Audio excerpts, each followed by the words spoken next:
साम्यम वाच्यम वैधर्म्यम वाक्यैक्य उपमा द्वयो, यही ना है उपमा अलंकार है।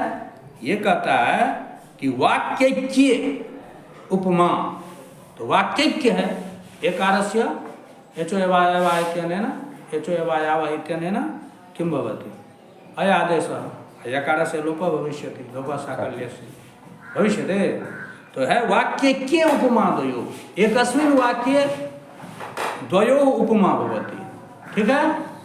अब कैसे, तो साम्यम होना क्या चाहिए दोनों को, तो दोनों कौन है, उपमान उपमेय, एक ही वाक्य में हो उपमान उपमेय, और दोनों में क्या हो तो साम्यम यानी सदृशता होनी चाहिए। वाच्यम वो भी शब्दतः कथित हो, न तो व्यंग्यार्थ से सादृशता की प्रतीति होती है।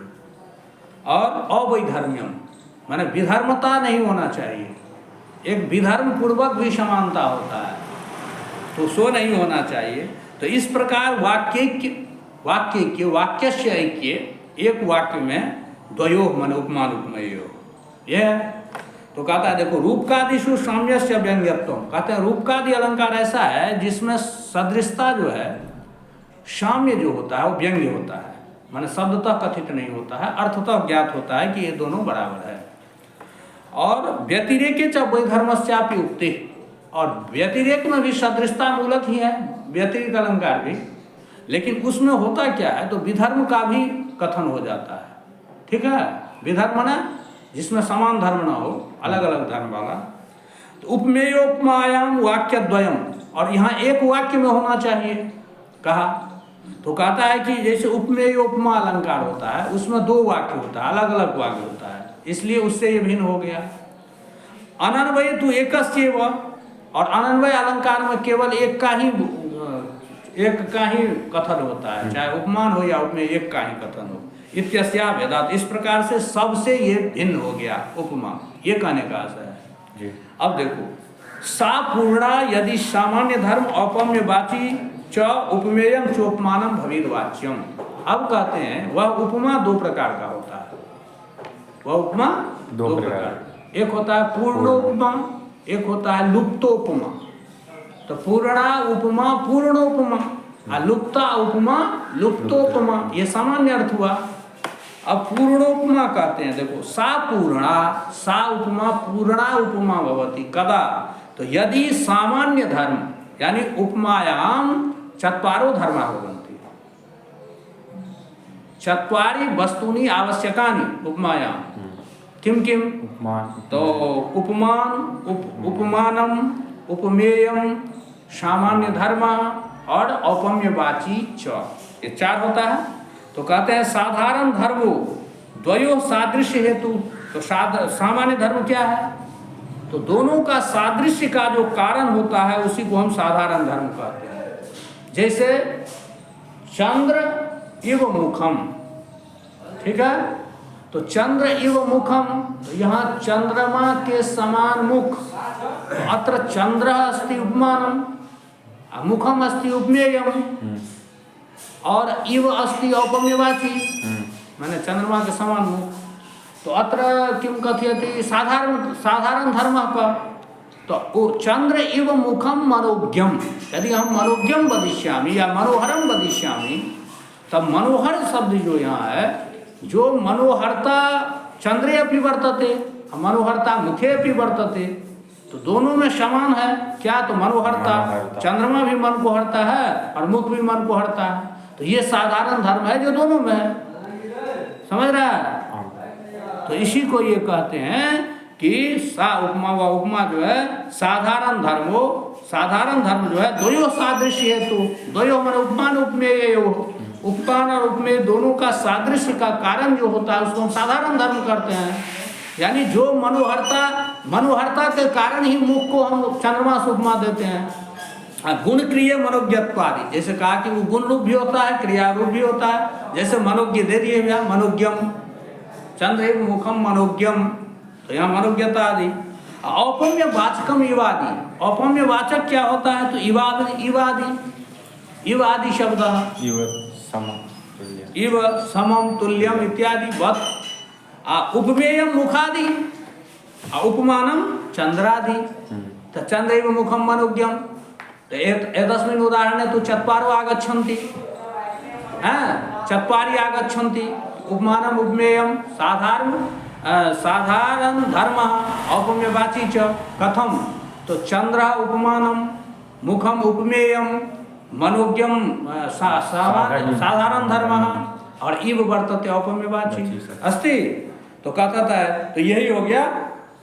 तो इयम पुनः, तो ये हो गया पूर्णोपमा। तो जत्र माने जस्मिन स्थले वा जस्याम उपमायाम एते चत्वारोपि भवन्ति, सा तो पूर्णोपमा कथ्यते।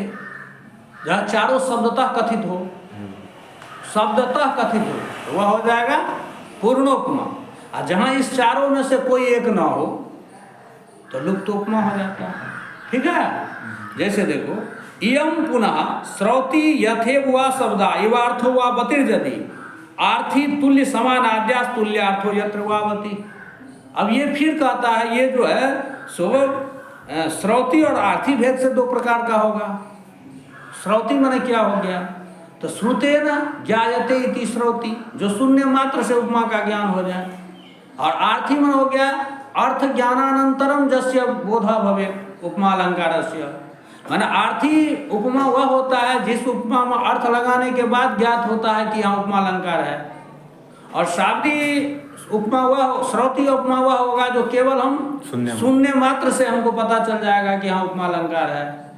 तो श्रौति जो होता है उसमें यथा शब्द का प्रयोग होता है, माने उपमवाची शब्द जो रहेगा वो यथा रहेगा, इव रहेगा।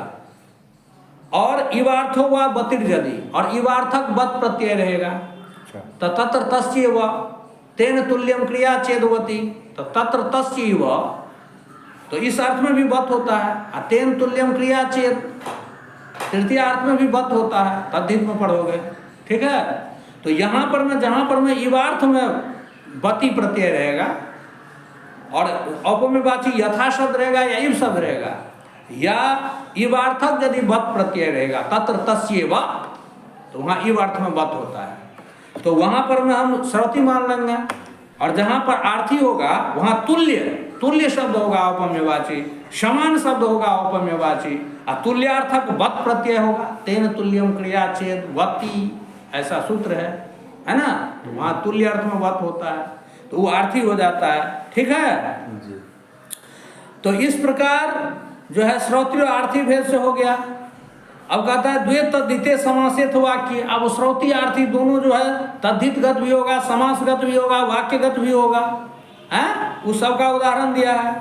तो अत्र क्रमेण त्रिविधा आर्थी, तो पूर्णा षडेव तत्, तो ये 6 प्रकार का हो गया पूर्णा। 3 भेद हो गया श्रौति का, 3 भेद आर्थी का, तो 6 प्रकार का हो गया पूर्णा का भेद। अब जो है लुप्ता, तो लुप्ता में क्या होता है, लुप्ता सामान्य धर्मादे एकस्य यदि वादयो त्रयाणाम वानुपादान श्रौति आर्थी सापि पूर्व। तो लुप्ता भी होगा श्रौति और आर्थी के भेद से 2 प्रकार का। ठीक है, तो इसमें लुप्ता में क्या होगा, तो सामान्य धर्मादे, कहीं कहीं या तो सामान्य धर्म का लोप हो जाएगा। सामान्य धर्मादे एकस्य यदि वा द्वयो त्रयाणाम वा अनुपादान है, माने सामान्य धर्म औपम्यवाची उपमान उपमेय, इसमें से तो या तो सामान्य आदि एकस्य, यानी सामान्य धर्म आदि में किसी एक का जो है अनुक्ति हो जाए, माने एक अनुक्त हो, या द्वयो, या 2 को अनुक्त कर सकता है, या त्रयाणाम अपि अनुपादान है, या तीनों को जो है अनुक्त कर सकता है, अनुपादान कर सकता है। तो इस प्रकार लुप्त उपमा हो जाएगी, सा लुप्ता, है ना। अब फिर कहता पूर्णावत धर्म लोपे सा बिना श्रौतिम तु तद्धिता। अब ये फिर जो है इसका भेदों को भेद कर रहा है, हैं? तो ये सामान्य ज्ञान के लिए ये जो है बहुत अधिक जानना अच्छी बात नहीं है। तो इसके लिए तुम समझ गया ना कि उपमा का सामान्य रूप से समझ गया कि उपमा का ये जो है उसका स्वरूप तो समझ गया, यही आवश्यक है। ठीक है, चलो।